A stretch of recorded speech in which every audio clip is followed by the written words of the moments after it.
중국도 초대형 재래식 폭탄 시험, 중국판 모든 폭탄의 어머니 투하 영상 공개. 중국도 초대형 재래식 폭탄 생산국 대열에 들어설 태세다.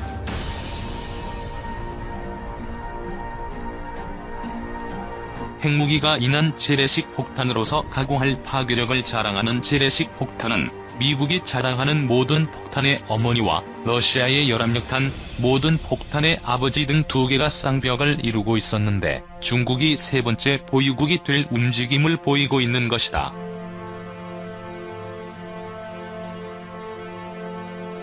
중국은 초대형 폭탄 투하 동영상을 공개해 머지않아 초대형 폭탄 보유국 대열에 가세할 전망이다.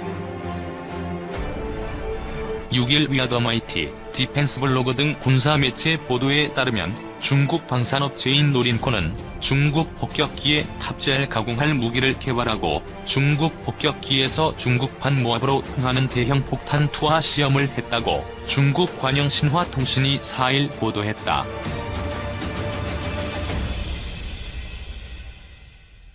이 동영상은 지난해 말 공개된 것으로 추정된다.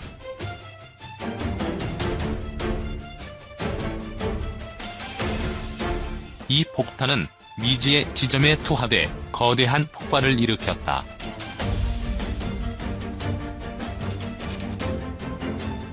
신화통신은 이 폭탄이 중국판 모든 폭탄의 어머니라고 전했다.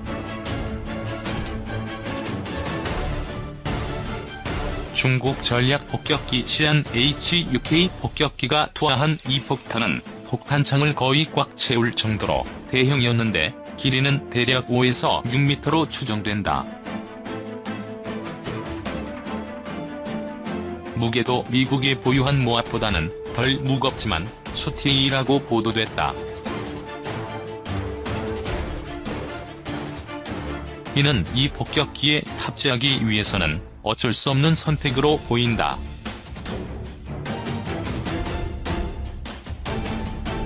H-6 폭격기는 통상 길이 34.8m, 동체 포함 날개 너비 33m, 높이 10.36m의 폭격기다.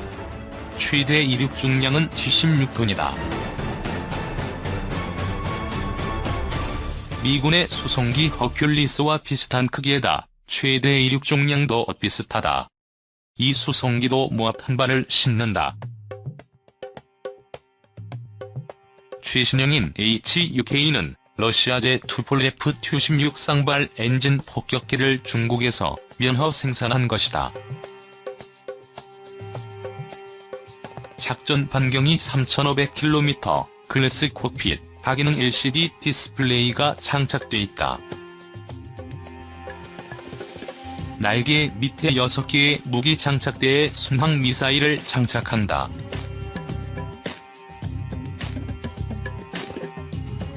YJ-12 초음속 공대함 순환 미사일 6발과 공대지 순항 미사일 6에서 7발을 장착한다. 신화통신은 HUK 폭격기는 이 폭탄을 한 발만 적재할 수 있다고 전했다. 중국 군사 전문가들은 이 폭탄이 콘크리트로 견고하게 만든 표적을 완전히 제거하거나 숲이 울창한 밀림지역을 개활지로 만들며 적군을 겁에 질리게 할 것으로 평가하고 있다고 이 매체는 전했다. 공중에서 투하되는 초대형 폭탄의 엄청난 폭발력은 적군의 사기를 꺾는 등 상당한 심리 타격을 줄 수 있음은 굳이 말이 필요 없다. 미국은 핵탄두가 아닌 재래식 화약을 넣은 초대형 폭탄을 보유하고 있고 실전에 투하한 경험이 있다.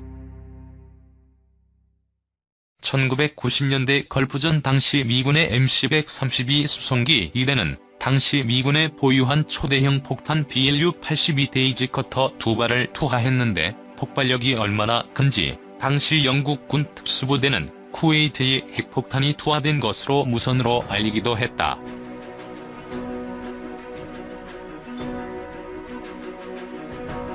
미군은 다음날 브린 비라에서 여러분들은 가장 강력한 재래식 무기가 투하된 것을 경험했다면서 다시 폭격을 당할 텐데 숨을 수도, 도주도, 생존도 할 수 없다고 위협을 가했다. 미국은 또 아프가니스탄전에서는 핵무기에 버금가는 신형 폭탄인 모든 폭탄의 어머니, 모압으로 널리 알려진 ZBU-43, 비공중 폭발 대형 폭탄 매시브 오드넌스 에어 블래스트 을 투하해 아프가니스탄 반군을 쓸어버렸다. 모압은 무게가 9.8톤, 길이 9.2m, 지름 1.03m의 엄청난 크기여서 C-130 허큘리스 수송기만 탑재할 수 있다. 허큘리스는 길이 30m, 너비 40m, 높이 약 12m의 크기를 자랑한다. 터보 프로펠러 엔진 4기를 탑재한다. 미국은 1500기를 보유하고 있고 한국도 16기를 운영한다.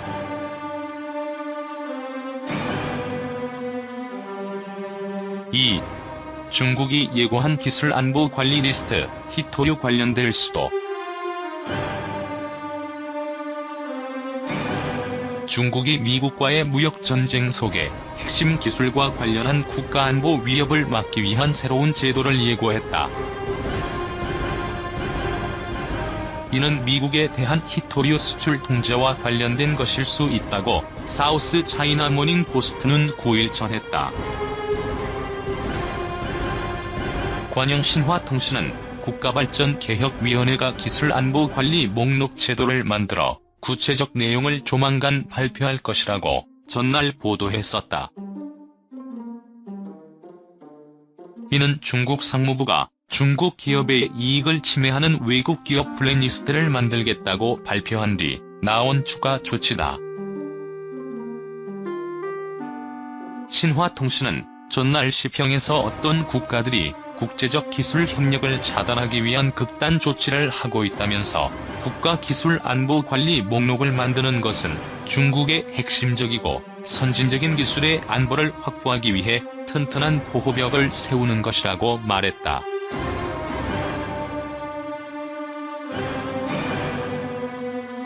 이어 그리하여 일부 국가가 중국의 기술을 이용해 중국의 발전을 막는 것으로부터 우리를 지킬 수 있다고 강조했다. 이는 중국 상무부와 발개위가 미국에 대해 전략적 자원인 히토류의 수출을 통제할 수 있다고 위협하면서 썼던 표현이다. SCMP는 발개위가 기술안보관리 제도와 관련해 히토류를 언급하지는 않았지만 무역 전쟁 확전 상황에서 히토류 수출을 제한할 수 있다고 시사한 적이 있다고 지적했다. 발개위는 지난 4에서 5일 이틀간 3차례에 걸쳐 히토류 산업에 관한 회의를 열었다. 중국 증권보는 한 업종과 관련해 이런 집중적인 움직임은 흔치 않다면서 업계에서는 히토류의 전략적 비축을 포함한 정책이 발표될 것으로 예상한다고 전했다. 앞서 후시진 환구시보 편집장은 발개위의 기술안보관리 목록 제도에 대한 신화통신 보도 직전에 트위터에서 중국이 핵심 기술을 보호하기 위한 관리 메커니즘을 만들고 있다면서 이 제도가 시행되면 미국에 대한 일부 기술 수출이 통제받을 수 있다고 말했다.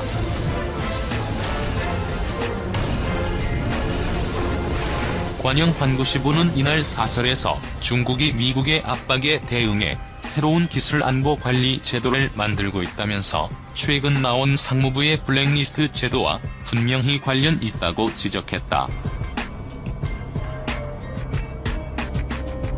이 신문은 장기적인 중국 경제의 안보를 위한 조치이자 중국 첨단 기술 기업에 대한 미국의 규제와 공급 중단에 반격하는 의미도 있다고 강조했다. 신문은 기술안보관리 목록은 중국이 첨단 기술 기업을 보호하고 기술 수출을 관리하는 법적 토대를 제공할 것이라고 설명했다. 또한 지난해 이후 미국이 국내법을 끌어들여 중국 첨단 기술 기업에 압력을 행사해왔는데 중국이 이에 대항하려면 법적 무기가 더 필요하다고 말했다.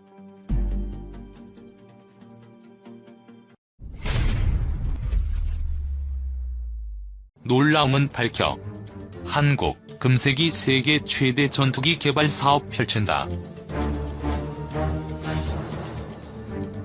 고등훈련기 T-50에 이어 기동헬기 수리온 개발에 성공한 한국이 KF-X로 명명한 한국형 전투기 개발에 도전할 것이 확실시되고 있다.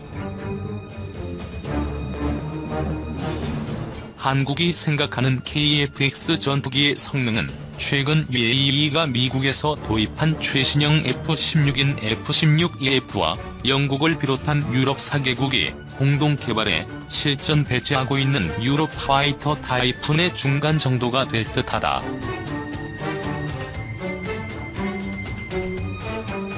F-22와 F-35처럼 스텔스 성능을 가진 5세대 전투기를 제외할 경우 가장 크고 성능이 뛰어난 전투기는 F-15다.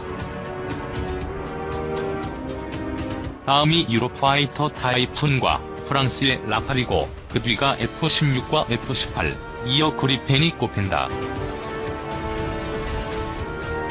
그런데 고등훈련기 제작 경험만 가진 한국이 두 단계를 건너뛰어 중형 전투기를 개발한다는 비전을 세운 것. 한국이 중형 프리미엄 전투기 개발로 기울어진 것은 공군의 강력한 도입 요구 때문이다. 공군은 2020년쯤 현재 전체 전투기 수의 60% 정도를 차지하는 F-4와 F-5가 수명이 다해 도태할 것으로 보고 있는데 그 후속기로 중형 성능을 가진 KF-X 도입을 희망해왔다. 국방과학연구소도 KF-X 개발에 적극 찬성했다.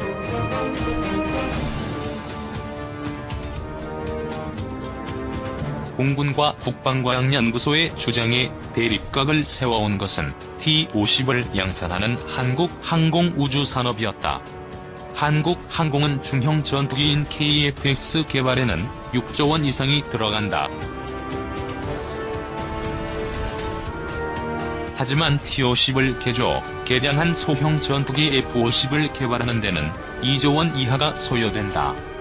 그러니 F-50으로 도태하는 소형 전투기 F-5를 대체하고 후진국에 수출도 하자. 한국이 만드는 중형 전투기는 아직 사줄 나라가 없을 것이다라며 반대해왔다. 가격 경쟁력 높은 KF-X.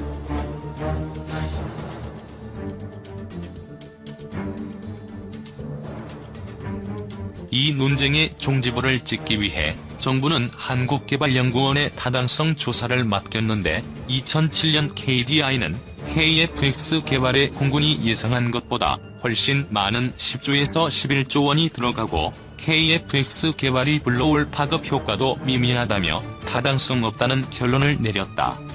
이로써 KF-X 사업은 사라진 듯했다.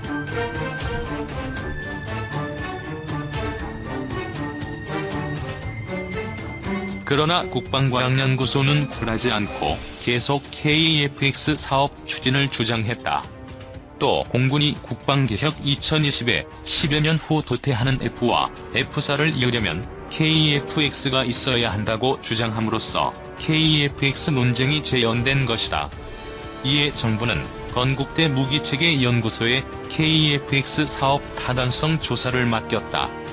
이 연구소는 5조 원 정도면 중형 프리미엄급의 KF-X 전투기를 개발할 수 있다는 결론을 내리고 현재 발표를 기다리고 있다.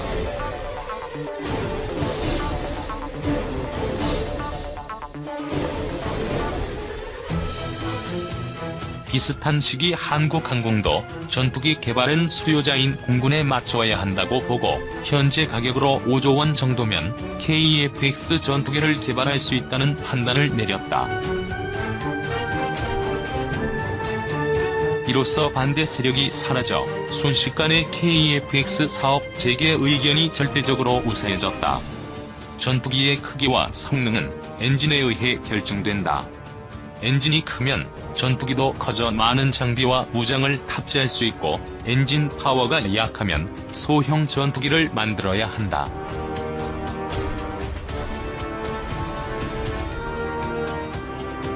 최신형 F-16인 F-16EF의 최대 이륙 중량은 46,000여 파운드이고 유로파이터 타이프는 52,000여 파운드인데, 현재 거론되는 KF-X의 예상 최대 이륙 중량은 5만 파운드 안팎이다. 문제는 이러한 힘을 내는 쌍발 엔진이 없다는 점.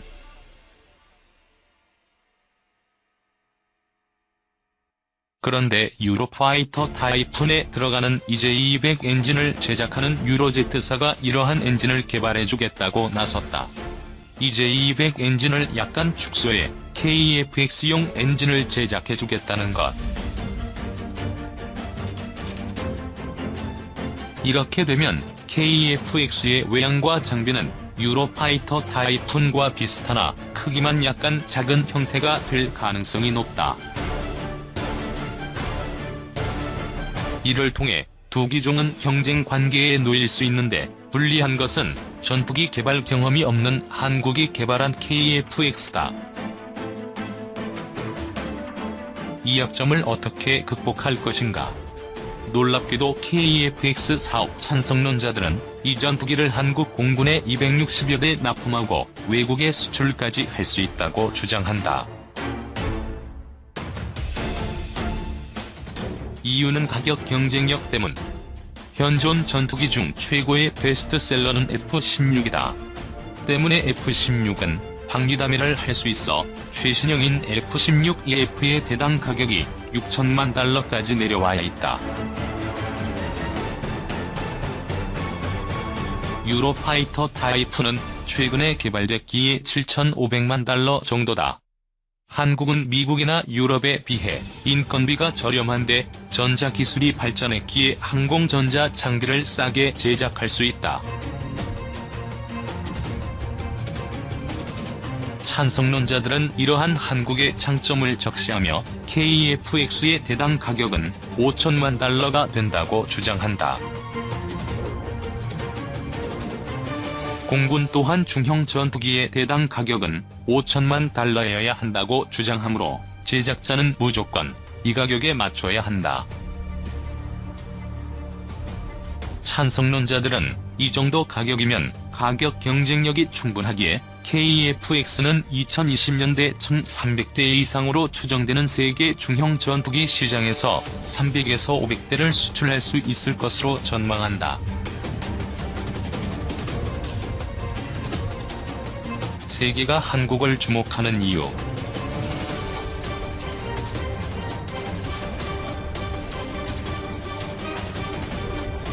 KF-X 개발은 돌이킬 수 없는 대세다.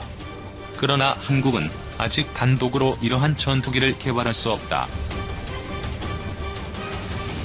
따라서 T-50과 수리온 헬기처럼 선진국 기술을 도입해 공동 개발해야 한다. 문제는 잠재적인 경쟁자가 될 수 있는 한국에 중형 전투기 제작 기술을 넘겨주려는 기업이 있느냐는 것이다. 유로파이터 타이푼의 제작을 책임진 이즈와 그리펜 전투기를 제작하는 스웨덴의 사브는 KF-X 사업 참여에 매우 적극적이다. 반면 미국 기업들은 조용한 편이다.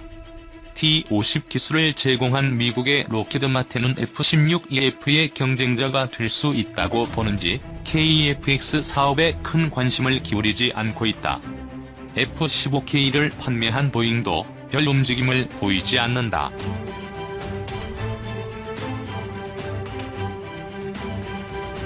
그러나 KF-X 사업은 21세기 초에 벌어지는 세계 최대 규모의 전투기 개발 사업이기에 막상 이 사업이 시작되면 로키드 마틴과 보잉도 뛰어들 수밖에 없을 전망이다. 2000년대 초반 미국과 유럽의 4개 업체가 맞붙어 보잉의 F-15K가 승리한 FX 사업 규모가 4조 원 정도였다. 그런데 KF-X 사업에는 개발비 5조 원과는 별도로 생산비로 25조 원가량이 들어갈 전망이므로 당분간은 세계 최대의 전투기 사업이 될 수밖에 없다. 중형 전투기를 개발한 나라는 5손가락에 꼽을 정도로 소수다. KF-X가 개발되면 한국은 단박에 톱5의 항공 중진국이 될 수 있다. 어느 기업이 한국과 손잡고 값싸고 성능 좋은 KF-X 전투기를 개발할 것인가? 세계 항공업계는 또다시 한국을 주목하기 시작했다.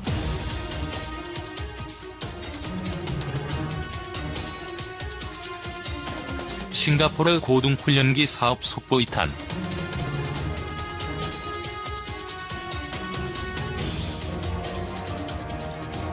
미국의 엔진 가격 인하로 순항하는 T-50.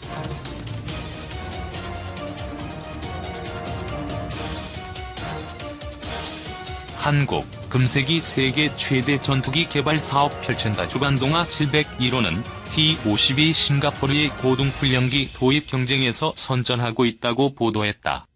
이러한 T-50의 선전엔 미국 기업들의